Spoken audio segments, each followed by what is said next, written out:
हरि ओम श्री गणेशाय नमः। ओम यस्य निश्वसितं वेदाः यो वेदेभ्योऽखिलं जगत् निर्ममेतमहं वन्दे विद्यातीर्थं महेश्वरम्। भगवान श्री गणपतिलाई, विद्यातीर्थ महेश्वरलाई, शिव पार्वतीलाई स्मरण गर्दै मंगल आचरण स्वरूप वन्दना गर्दै आदरणीय थर्ड लाइट योगा कार्यक्रममा सम्बद्ध आबद्ध मित्रहरू लक्ष्मणजी, सुरेशजी अनि यस कार्यक्रममा सहभागी सम्पूर्ण मित्रहरू, आजको यो कार्यक्रममा यहाँहरूलाई हार्दिक स्वागत छ। प्रातःकालीन अभिवादन, गुड मर्निङ, नमस्कार।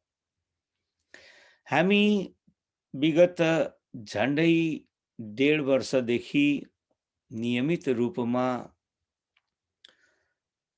योगाभ्यास गर्दै आइरहेका छौं, जस अन्तर्गत सुरेशजीले, लक्ष्मणजीले यसलाई अत्यन्तै राम्रोसँग सञ्चालन गरिरहनु भएको छ। यहाँहरू सबै अत्यन्तै धन्यवादका पात्र हुनुहुन्छ। आदरणीय मित्रहरू, मलाई पनि हरेक शनिबार बिहान योग शास्त्रसँग सम्बन्धित विषयवस्तुको व्याख्यानका लागि जोडेर मेरो संस्कृत भाषाको जानकारीलाई पनि उपयोगमा ल्याउन पाउँदा मलाई बडो खुसी लागेको छ। यहाँहरू समक्ष यिनी विषयवस्तुहरू लिएर आउँदै गर्दा हामीले विगतमा धेरै लामो लामो अध्यायहरू पढ्यौं। पातञ्जल योग सूत्र 4 अध्यायहरू पूरा गर्यौं र त्यसपछि फेरि हठ योग प्रदीपिका आरम्भ गर्यौं र यो निकै ठूलो बुक हठ योग प्रदीपिका, जसका 4 अध्याय मध्ये 3 अध्याय पूरा गरेर अब हामी अन्तिम अध्यायमा प्रवेश गरेका छौं। यो समाधि नामको यो अध्याय आफैमा अत्यन्तै सघन, अत्यन्तै योगको उच्चतम स्तरमा रहेर मात्र यसलाई पकड्न सकिने, बुझ्न सकिने र यसको फिलिङ गर्न सकिने अवस्था अत्यन्तै सजिलोसित भन्न बुझ्न नसकिने खालको ठूलो मनको गहिराईमा पुगेर मात्र यी विषयवस्तु बुझ्न सकिने खालका गहिरा कुराहरू यो अध्यायमा वर्णन गरिएको छ। आदरणीय मित्रहरू, समाधिलाई यद्यपि हामीले पातञ्जल योग सूत्रमा पनि यसका बारेमा पढ्यौं, जान्यौं, सुन्यौं, बुझ्यौं। जीवात्मा र परमात्माको एकीकरण नै योगको पनि अन्तिम समाधि नामको उपलब्धि हो। समाधिमा पुग्न साथ तपाई हामी जीवात्मा, यो आत्मा रूप भएर पनि जगत रूप बनेका छौं। जगतसँगको कनेक्सनले गर्दा आत्मा पनि परमात्माको अंश हो भन्ने भाव भुलेका छौं। जुन बखतमा हामी आत्मा रूप हूँ भन्ने कुरा स्पष्ट बोध हुन्छ, अर्थात् जुन अवस्थामा हामी संसारको सबै कुरा छोडेर बिर्सेर आफ्नो निजी स्वरूपमा अवस्थित हुन पुग्छौं, त्यही अवस्था नै समाधि हो र त्यही अवस्था नै परमात्मासँगको मिलन हो। आदरणीय मित्रहरू, समाधि आफैमा एउटा जटिल विषयवस्तु पनि हो। यो धेरै राम्रो प्रकारको, उन्नत प्रकारको योग साधनाले सहजै उपलब्ध पनि छ। यदि उन्नत प्रकारको योग साधना भएन भने समाधि धेरै टाढाको विषय पनि हो। विपश्यना, ध्यान आदि द्वारा पनि यही समाधि प्राप्तिका लागि अत्यन्त सहज वातावरण बनेको म अनुभव गर्दछु। तसर्थ हजुर हामीले पनि सम्भव भएसम्म विपश्यना ध्यान योगबाट पनि समाधि सिद्ध गर्न सहज हुने अनुभव गरेर यसमा प्र्याक्टिस गर्ने कोसिस गरौँ, यो अनुरोध पनि गर्न चाहन्छु।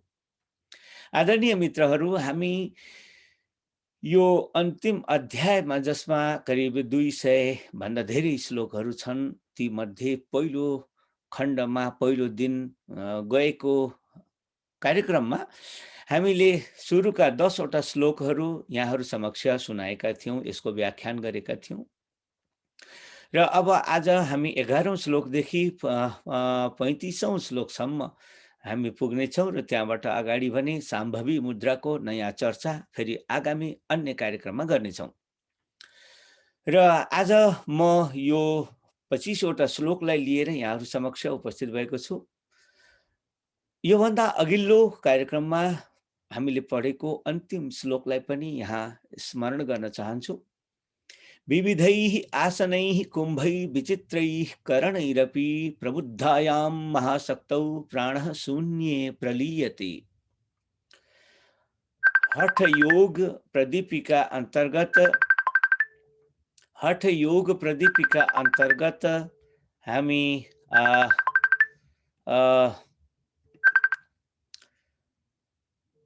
चौथो अध्याय समाधि नामक चौथो अध्यायको समाधि नामक चौथो अध्यायको 10औं श्लोकमा यस प्रकारको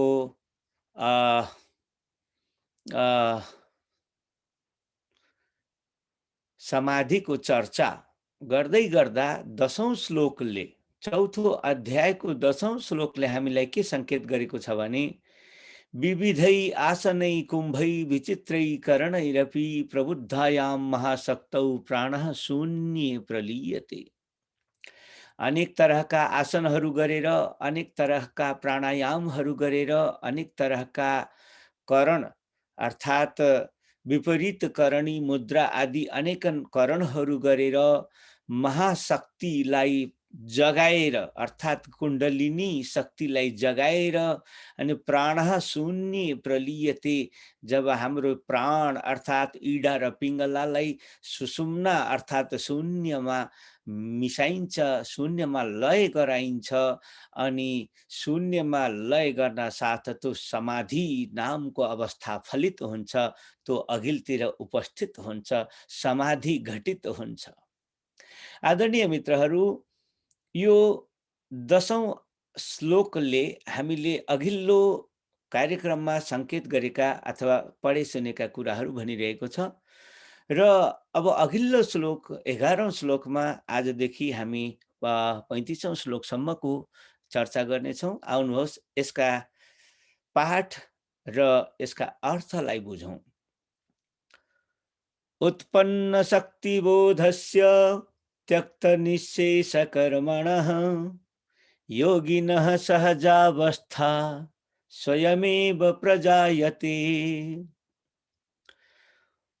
उत्पन्न शक्तिबोध, जब कुण्डलिनी शक्ति उत्पन्न भएको, एक्टिभ भएको, सक्रिय भएको बोध हुन्छ, थाहा हुन्छ, अनि त्यक्त निःशेष कर्मणः, उसले सबै हामीले जे जति पनि काम क्रोध लोभ मोह मद मात्सर्य आदि मनोविकारले प्रवृत्त भएर गरेका जे जति पनि कामहरू छन् ती सबै काम गर्न छोडिदिन्छ। त्यस्तो योगीलाई सहजावस्था अर्थात् समाधिको अवस्था स्वयमेव प्रजायते, आफै तयार हुन्छ, आफै बन्दछ। यसै गरी अगाडि जाउँ। सुषुम्ना वाहिनी प्राणे शून्ये विशति मानसे तदा सर्वाणि कर्माणि निर्मूलयति योगवित्। अर्थात् सुषुम्ना वाहिनी प्राणे शून्ये विशति मानसे, प्राणे शून्ये, जब प्राण शून्य बन्दछ अर्थात् इडा र पिङ्गला नामका प्राणहरू सुषुम्नामा कन्भर्ट भएर शून्यमा परिणत हुन्छन्। तब सुषुम्ना वाहिनी मानसै विशति, यो सुषुम्ना नाडी अनि मनमा प्रवेश गर्दछ, अर्थात् सुषुम्नाबाट मन र सुषुम्ना एक रूपमा उपस्थित हुन्छन्। तदा सर्वाणी कर्माणि निर्मूलयति योगवित्।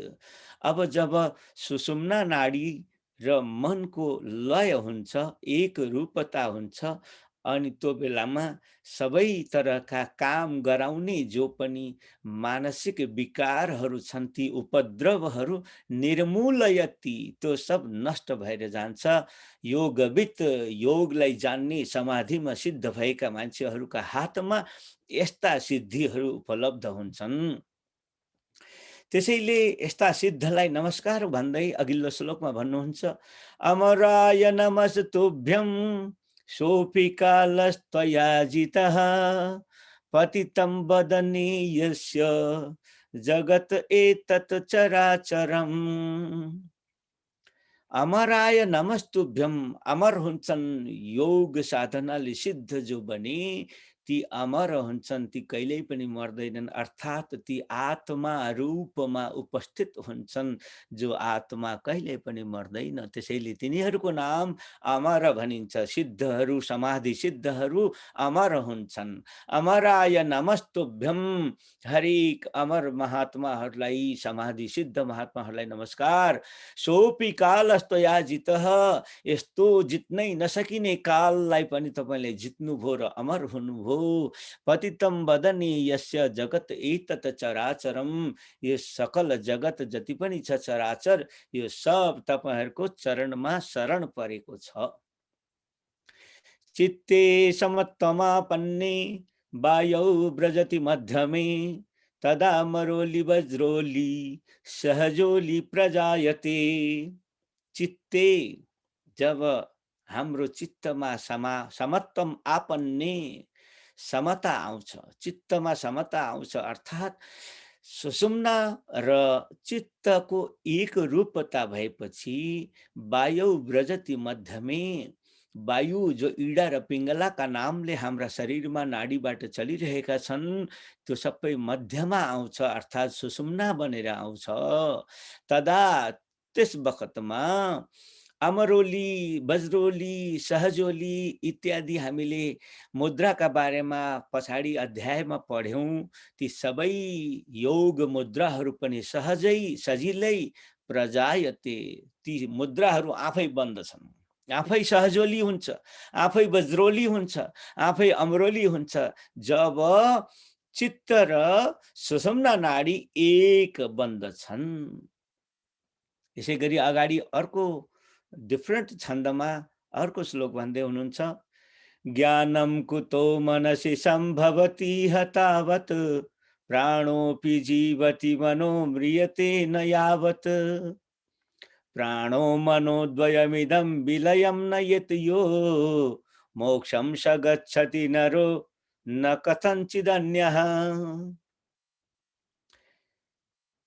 जसले सुषुम्ना नाडीलाई मनसँग मिलाएर एक बनाएर यो सहजोली, वज्रोली या अमरोलीको अवस्थामा पुग्दछ,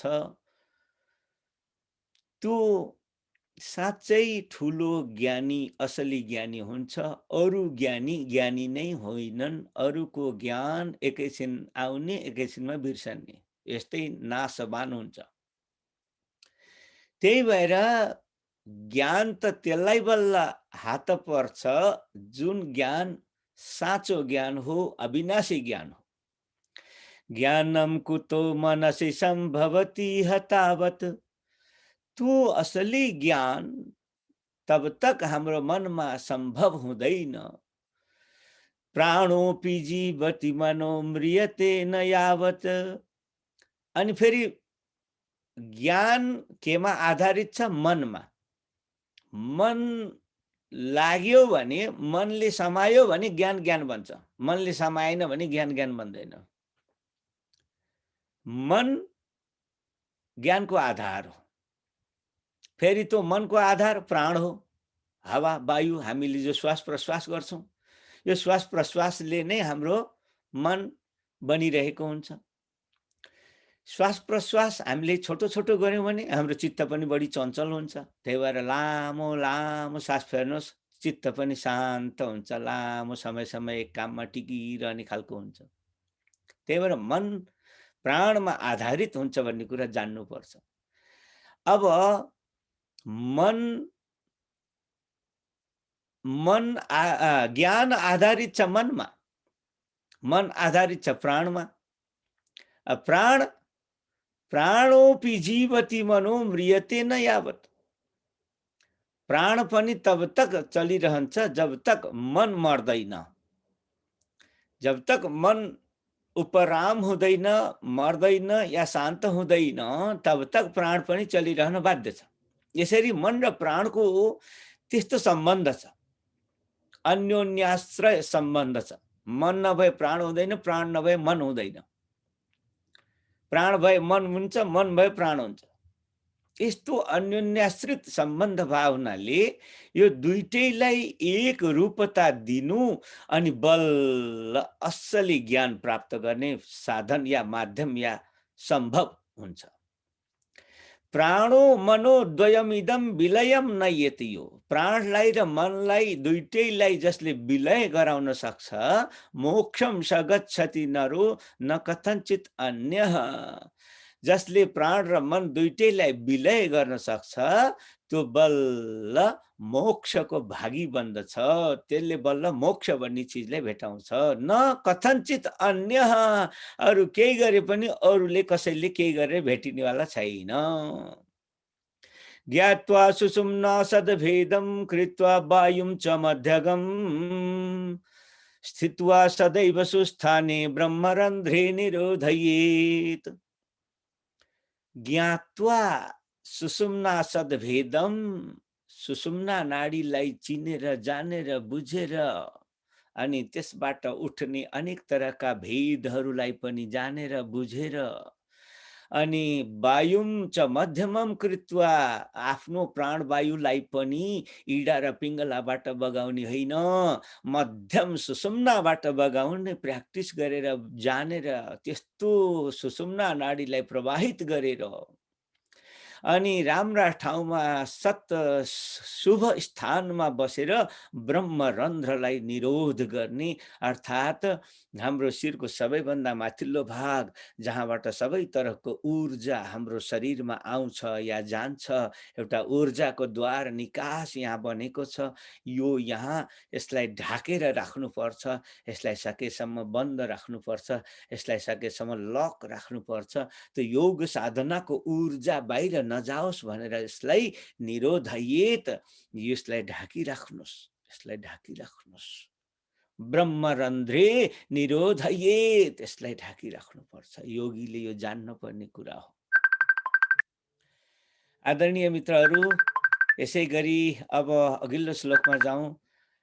सूर्य चन्द्रमसौ धत्तः कालं रात्रिं दिवात्मकम् भोक्तृ सुषुम्ना कालस्य गुह्यमेतत् उदाहृतम्।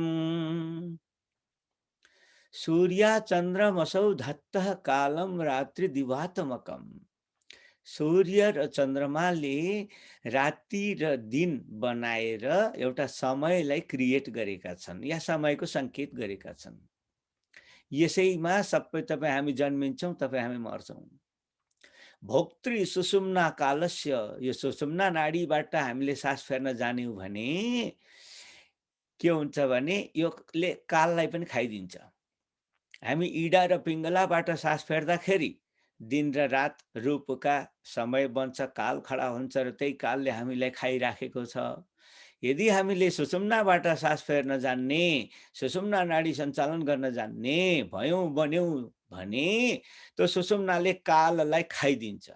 सुषुम्ना कालस्य भोक्तृ, काललाई खाइदिने वाली छ सुषुम्ना। गुह्यम एतत् उदाहृतम, यो बहुत गूढ कुरा, बहुत सेक्रेट कुरा, बहुत गोप्य कुरा, बहुत ठुलो कुरा, बहुत महत्त्वको कुरा भन्दैछु भनेर आदरणीय शास्त्रकार स्वात्मा राम योगीजीले यो श्लोकमा यसरी कुराहरू संकेत गर्दै हुनुहुन्छ। अब अघिल्लो श्लोकलाई हेरौँ। द्वासप्तति सहस्राणि नाडीद्वाराणि पञ्जरे, सुषुम्ना साम्भवी शक्ति शेषास्त्वैव निरर्थकाः। द्वाविंशति सहस्राणी, हाम्रो शरीरमा मोटा मोटा नाडी पनि 72,000 नाडीहरू छन् भन्ने गरिन्छ। आयुर्वेद शास्त्रमा यो खास गरी बढी चर्चामा छ। तर पनि भन्नलाई 72,000 नाडी छन् भनिए तापनि एउटै नाडी कामको नाडी छ भाइ, अरू सब नाडी बेकार छन्। त्यो नाडी कुन नाडी हो भन्दा सुषुम्ना नाडी हो। त्यही सुषुम्ना नाडीमा बग्ने शक्ति साम्भवी शक्ति हो, त्यसैले समाधि बन्ने हो। त्यही भएर एउटै सुषुम्ना नाडी मात्रै कामको नाडी हो, अरू नाडी सब बेकार हुन्। 72,000 भनेर हल्ला गर्नु पर्दैन।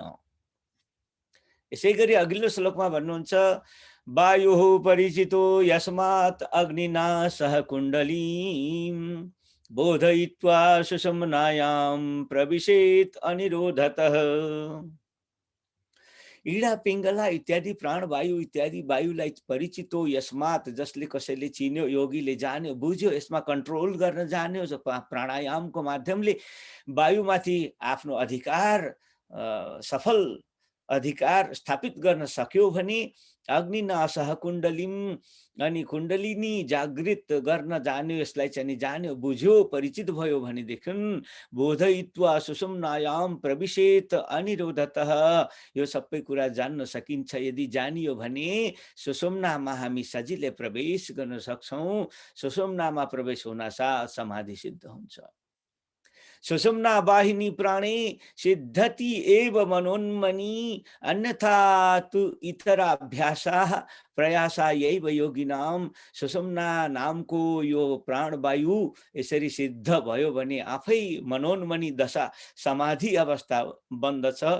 अन्यथा तु इतराभ्यास, यदि सुषुम्ना नाडी चलेन यदि भने सबै तरहका प्रयासहरू प्रयासायैव योगिनाम, यो प्रयास मात्रै गरेको ठहर छ। त्यसैले सुषुम्नालाई एक्टिभेट गरेमा सफल हुन्छ। यसै गरी अगाडि भन्नुहुन्छ, पवनो बद्धते येन मनस्तेनैव बद्धते, मनश्च बद्धते येन पवनस्तेन बद्धते। पवन जेले बाँधिन्छ त्यही कुराले मन पनि बाँधिन्छ, मन जे कुराले बाँधिन्छ त्यही कुराले पवन अर्थात् प्राण पनि बाँधिन्छ। अर्थात् त्यसलाई रोक्ने अवरोधक तत्व मनलाई पवन, पवनलाई मन हो। एउटालाई रोकिदियो दुईटै रोकिन्छन्। हेतुद्वयं तु चित्तस्य वासना च समीरणः। अब यो हेतुद्वय माने दुई थरी किन देखिन्छ भन्दाखेरि चित्तस्य वासना च समीरणः, वासना र वायु यी दुईटा कुरा कारण हो। वासनाले गर्दा मन बन्छ अनि वायुले गर्दा मन बन्छ। यस प्रकारको तयोर विनष्टम एकस्मिन् तौ द्वौ अपि विनश्यतः, एउटा नष्ट गरिदियो भने दुईटै नष्ट हुन्छन्। अर्थात् इडा र पिङ्गला नष्ट गरेर सुषुम्ना बनायौं भने अनि मनको पनि स्थिति आफै नष्ट, वायु नष्ट भए, इडा पिङ्गला नष्ट भए, अब मन पनि नष्ट भयो। अनि एकै नासको जो मध्यमा नाडी हो सुषुम्ना, त्यही मात्रै चल्दै गर्दा मन पुरै पुरै अनि यो प्राण अर्थात् इडा पिङ्गला नाडी पनि पुरा पुरा समाप्त हुन्छ। हेतुद्वयं तु चित्तस्य वासना च समीरणः, तयोर्विनष्टम् एकस्मिन् तौ द्वौ अपि विनश्यतः। यसै गरी अघिल्लो श्लोकमा हेरौँ, मनो यत्र विलीयेत पवनस्तत्र लीयते, पवनो लीयते यत्र नमस्तत्र विलीयते, मनस्तत्र विलीयते। मन जहाँ बिलाउँछ प्राण वायु पनि त्यही बिलाउँछ। अनि प्राणवायु जहाँ बिलाउँछ मन पनि त्यहीँ बिलाउँछ। सेम सेम कथा। मन छ त प्राण छ, प्राण छ त मन छ। अघिल्लो त्यस्तै यिनै कुरालाई फेरि पनि अघिल्ला श्लोकहरूमा पनि यही कुरा अझ सुदृढ गराउनका लागि भन्दै हुनुहुन्छ। दुग्धाम्बुवत् सम्मिलितौ उभौ तौ तुल्य क्रियौ मानस मारुतौ हि गतो मरुत्तत्र मनः प्रवृत्तिर् यतो यतो मनस्तत्र मरुत प्रवृत्तिः। दुग्ध अम्बुवत्, दूध र पानी झैं, मिलिताम बुभौ तौ, यो मन र इडा पिङ्गला वायु त्यस्तै गरेर मिसिएका मिलेका छन्, दूध र पानी मिले जस्तो। तुल्य क्रियौ, दुईटैको एउटै तुल्य क्रिया छ। मानस मारुतौही, मन र वायु दुईटैको एउटै हो रूप आकार। यतो मरुत तत्र मन प्रवृत्ति, जहाँ वायु छ त्यहाँ मनको प्रवृत्ति हुन्छ, मन एक्टिभ भएको देखिन्छ बुझिन्छ। यतो मन, जहाँ मन छ तत्र मरुत प्रवृत्ति, त्यहाँ फेरि वायुको प्रवृत्ति पनि देखिन्छ, वायु पनि सक्रिय छ। त्यही भएर जहाँ मन छ त्यहाँ वायु छ, जहाँ वायु छ त्यही मन छ भन्ने कुरा, यिनै कुरालाई दोहोर्याउँदै फेरि पनि भन्दै हुनुहुन्छ। तत्रैक नाशात् अपरस्य नाश, एक प्रवृत्ति अपर प्रवृत्तिः अध्वस्त्वयोश्चेन्द्रिय वर्ग वृत्तिः प्रध्वस्त्वयोर्मोक्ष पदस्य सिद्धिः। कस्तो राम्रो कविता, संस्कृत कविता। तत्र एक नाशात् अपरस्य नाशः, वायुको नाश गरिदिनु भयो भने मनको नाश हुन्छ। एक प्रवृत्ति अपर प्रवृत्ति, एउटालाई एक्टिभ गरिदिनु भयो भने अर्को पनि एक्टिभ हुन्छ। अध्वस्तयोश्चेन्द्रिय वर्ग वृत्ति, यदि वायु एक्टिभ भयो भने अनि मन पनि एक्टिभ भयो, मन एक्टिभ भयो भने अब इन्द्रिय वर्ग पनि एक्टिभ भयो, किनभने मनले त चाहिँ नि कर्मेन्द्रिय ज्ञानेन्द्रिय सबै इन्द्रिय वर्गलाई एक्टिभ गर्छ। त्यस्तै प्रध्वस्तयोर मोक्ष पदस्य सिद्धि, यदि यसलाई प्राणलाई एक्टिभेट नगरेर, मनलाई एक्टिभेट नगरेर, मनलाई पनि सिद्ध्याउने प्राणलाई पनि सिद्ध्याउने नाश गरिदिने त्यस्तो सुषुम्ना नाडीलाई सक्रिय गराइदिने हो भने प्रध्वस्तयो हो भने मन र इडा पिङ्गलालाई ध्वस्त गरिदिने हो भने मोक्ष पदस्य सिद्धि। बस यो हामीलाई सांसारिक बनाएकै मनले हो, मनले गर्दा हामी संसारतिर जोडिन्छौँ। त्यही भएर मनलाई ध्वस्त गर्न साथ हामी आफ्नै रूपमा निज स्वरूपमा अवस्थित हुन्छौँ। निज स्वरूपमा अवस्थित हुनु भनेकै मोक्ष पद हो। त्यही भएर प्रध्वस्त यो हो, ध्वस्त भए भने मन र प्राण ध्वस्त भए भने मोक्ष पदस्य सिद्धि, मोक्ष प्राप्त हुन्छ। कति राम्रो, कति राम्रो। रसस्य मनसश्चैव चञ्चलत्वं स्वभावतः रसो बद्धो मनोबद्धं किं न सिद्ध्यति भूतले। रस भन्नु र मन भन्नु यी दुईटै बहुत चञ्चल कुरा हुन्। रसलाई रोक्न सक्नुभयो भने मनलाई पनि रोक्न सकिन्छ, अनि यो पृथ्वीमा जे भन्नु त्यही सिद्ध गर्न सकिन्छ। मूर्छितो हरते व्याधिन मृतो जीवयति स्वयं बद्ध खेचरताम धत्ते रसो वायुश्च पार्वती। अब यो अझै अलिकति विपरीत अलङ्कारमा जस्तो विषयवस्तु आएको छ। मूर्छितो हरते व्याधि, मूर्छा भएकाले रोग हरण गर्छ। झट्ट सुन्दा वाक्यको अर्थ कता कता नमिले जस्तो लाग्छ। मूर्छितले व्याधि अर्थात् रोगहरूको हरण गर्छ। मृतो जीवयति स्वयं, मृतो अर्थात् मृत मरेकाले आफैलाई बचाउँछ, जीवित गर्दछ। बद्ध खेचरताम धत्ते, बाँधिएकोले आकाशमा उड्छ। रसो वायुश्च पार्वती, रस र वायु यी दुवैलाई जसले बद्ध गर्न रोक्न सक्छ त्यसले हे पार्वती मूर्छित भएको अवस्थामा पनि रोग नाश गर्न समर्थ हुन्छ, मरेको अवस्थामा पनि आफैले आफैलाई जीवित बनाउन सक्ने समर्थ हुन्छ, अनि बाँधिएको अवस्थामा पनि आकाशमा खेल्न सक्ने, नाच्न उड्न सक्ने त्यस्तो विशिष्ट शक्ति प्राप्त गर्दछ। आदरणीय मित्रहरू, योगको महिमा धेरै छ, यसका धेरै कुराहरू छन्। यसलाई विचार गरेर बोल्नुपर्छ, विचार गरेर अभ्यास गर्नुपर्छ। लामो समयमा यो पक्कै पनि सिद्ध हुन्छ। हाम्रा शास्त्रकारहरूले, सिद्धहरूले यसका आफ्ना अनुभवहरू वर्णन गर्दैछन्। अगाडि भन्दैछन्, मनः स्थैर्ये स्थिरो वायुः ततो बिन्दुः स्थिरो भवेत्। बिन्दुस्थैर्यात् सदा सत्वं पिण्डस्थैर्यं प्रजायते। मनः स्थैर्य, अब यो मन जब बिलायो र स्थिर भयो, हरायो, कता गयो गयो भने स्थिरो वायु, वायु पनि स्थिर हुन्छ, अर्थात् इडा पिङ्गलाबाट नरहेर सुषुम्ना बन्दछ।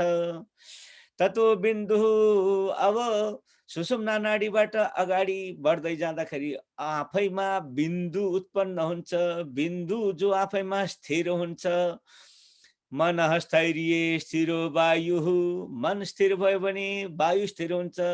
ततो बिन्दुः, वायु स्थिर भयो भने बिन्दु स्थिर हुन्छ, बिन्दु स्थिरो भवेत्। बिन्दु स्थैर्यात् सदा सत्वम, बिन्दु यदि स्थिर भयो भने सधैँ सत्व अर्थात् बल मिल्दछ, शक्ति मिल्दछ। अनि पिण्ड स्थैर्यं प्रजायते, त्यसरी शरीरमा शक्ति मिल्यो भने, त्यसरी शरीरमा सत्व मिल्यो भने अनि बल्ल यो शरीर अर्थात् पिण्डको पनि स्थैर्य अर्थात् यो पनि लामो समयसम्म बाँचिरहन सक्ने बन्दछ। इन्द्रियाणां मनोनाथो मनोनाथस्तु मारुतः, मारुतस्य लयो नाथः स लयो नादमाश्रितः। इन्द्रियको मालिक हो मन, मन को मालिक हो प्राण, प्राण को मालिक हो लय, अनि लयको पनि मालिक हो नाद। यसरी हामीले यी सबै कुराहरूलाई जान्नु पर्दछ। स्वयमेवास्तु मोक्षाख्यो मास्तु वापि मतान्तरे, मनः प्राणलये कश्चित् आनन्दः सम्प्रवर्तते। सो अयम एव अस्तु मोक्षाख्यः। जब इन्द्रियहरू मनमा बिलाउँछन्, मन गएर प्राणमा बिलाउँछ, प्राण गएर लयमा बिलाउँछ, लय गएर नादमा बिलाउँछ, नाद मात्र बाँकी रहन्छ, त्यही अवस्था। सो अयम एव, यही नै अवस्था मोक्षाख्य अस्तु, मोक्षको अवस्था हो। मनः प्राण लये कश्चित् आनन्दः सम्प्रवर्तते, मन र प्राणको लय भए पश्चात अनि बल्ल त्यो समाधिको आनन्द सम्प्रवर्तते, सुरु हुन्छ। त्यो आनन्द निर्झर गंगा प्रवाहित हुन्छ। प्रणष्ट श्वास निश्वासः प्रध्वस्त विषय ग्रहः, निश्चेष्टो निर्विकारश्च लयो जयति योगिनाम। सबै तरहका श्वास प्रश्वास प्रनष्ट भई केवल केवल सुषुम्ना मात्र बाँकी रह्यो भने प्रध्वस्त विषय ग्रह। अब त्यो अवस्थामा कुनै पनि इन्द्रिय जन्य सुख प्राप्त गर्न मन अगाडि बढ्दैन। त्यही भएर विषय वस्तुबाट प्राप्त हुने सुख पनि ध्वस्त हुन्छ। प्रध्वस्त विषय ग्रह, विषय वस्तुलाई चाहना गर्ने इच्छा मन पनि ध्वस्त हुन्छ। निश्चेष्टो निर्विकारश्च, त्यो अवस्थामा त्यो व्यक्ति, त्यो योगी, त्यो साधक निश्चेष्ट, कुनै पनि चेष्टा नहुने, कुनै पनि काममा प्रवृत्त नहुने, निर्विकार अनि मनमा शुद्ध चित्तको त्यस्तो लयो जयति योगी नाम। यस्तो लय अवस्थालाई योगीहरूले प्राप्त गर्दछन् र संसार जित्न सक्दछन्। आदरणीय मित्रहरू, उच्छिन्न सर्वसङ्कल्पो निःशेषाशेष वेष्टितः स्वावगम्यो लयः कोपी जायते वाक् अगोचरः। त्यो अवस्थामा उच्छिन्न सर्व सङ्कल्प, सबै तरहको मनमा सङ्कल्प उठ्ने, सबै सङ्कल्प हराएर जान्छ, किनकि मन नै हराएपछि सङ्कल्प हराउँछ। निशेष शेष चेष्टितः, कोही चेष्टा नै नभएको त्यस्तो चेष्टामा पुग्दछ। स्वावगम्यो लयः कोपी, अब आफैले आफैलाई मात्र फिल गर्छ, आफैले आफ्नै आनन्द आफ्नै मस्तीमा रमाउन थाल्छ अनि लय हुन्छ। जायते वाक् अगोचरः, अब यस्तो अवस्थामा पुग्छ कि त्यसलाई मुखले भनेर भन्नै सकिन्न। त्यस्तो दिव्य, मुखले भन्नै नसकिने दिव्य आनन्दको अनुभव गर्न थाल्दछ। यत्र दृष्टिर्लयस्तत्र भूतेन्द्रिय सनातनी, सा शक्तिर्जीवभूतानां द्वै अलक्ष्ये लयं गते। यत्र दृष्टिर्लयः तत्र, जहाँ हाम्रो दृष्टि छ, जहाँ हाम्रो ध्यान छ, लयस्तत्र, त्यहाँ सबै कुराको लय छ, शून्य अवस्था छ। भूतेन्द्रिय सनातनी, त्यहाँ सबै प्रकारका पञ्चमहाभूत अथवा त्यसबाट निस्केका इन्द्रियहरू, त्यसबाट यी सबै सनातनी सामग्रीहरू त्यही लय छ। सा शक्तिर जीवभूतानाम, तो सकल जीवहरूको शक्ति हो। द्वै अलक्ष्य लयं गते, अब जब लय हुन्छ तब द्वै भनेर दुईटा जो देखिएको छ मन र प्राण, त्यो क्षय हुन्छ, अर्थात् एक बन्दछ। जब मन र प्राण एक बन्दछ तब सबै कुराको लय हुन्छ। लयो लय इति प्राहु कीदृशं लय लक्षणम्, अपुनर्वासनोत्थानात् लयो विषय संविस्मृतिः। लय लय भन्नुहुन्छ भाइ, लय भने के हो? कीदृशम लय लक्षणम, लयको लक्षण के हो? लयलाई परिभाषित गर्नुहोस् त भन्दै हुन्छ। अनि फेरि भन्नुहुन्छ अपुनर्वासना उत्थानात् लयः, अर्थात् फेरि हाम्रो चित्तमा वासनाको उत्थान भएन भने बस बुझ्नुहोस् त्यही नै लय हो। वासनाको उत्थान नै नहुने, सकल वासनाको बीज दग्ध भयो भने त्यही नै लय हो। अनि विषय विस्मृति, त्यसैलाई अर्को शब्दमा भन्नुभयो, त्यहाँ पुग्नुभयो भने सबै विषय विस्मृत हुन्छन्। जस्तै आँखाले राम्रो हेर्न खोज्छ, अब त्यहाँनिर हेर्न खोज्दैन। कानले राम्रो सुन्न खोज्छ, लय हुँदाको अवस्थामा कानले राम्रो सुन्न खोज्दैन। यस्तै सबै विषयप्रति इन्द्रियहरू उपराम हुन्छन्, चित्त लय हुन्छ। यसै गरी आजको सन्दर्भको अन्तिम श्लोक आइपुगेका छौँ।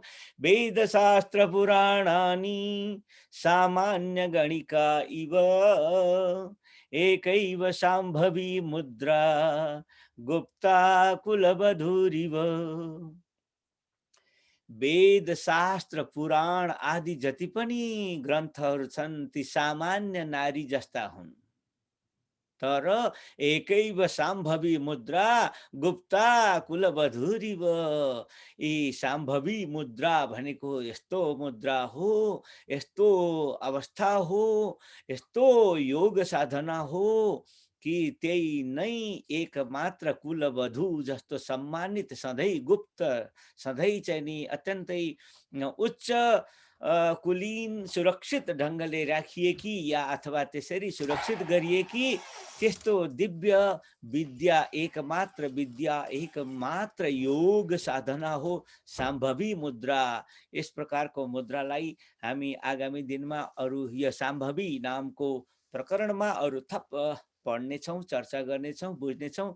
आजलाई भने आजको यो अन्तिम श्लोकसँगै मैले यो हठयोग मुद्रा, हठयोग प्रदीपिका नामक ग्रन्थको चौथो अध्यायको 35औं श्लोकमा आइपुगेर आजको कार्यक्रमलाई यही पूर्णता दिँदै अन्त्यमा आउनुहोस् पूर्णता मन्त्र पाठ गरौँ। ओम पूर्णमदः पूर्णमिदं पूर्णात् पूर्णमुदच्यते पूर्णस्य पूर्णमादाय पूर्णमेवावशिष्यते। ओम शांति शांति शांति। हरि ओम।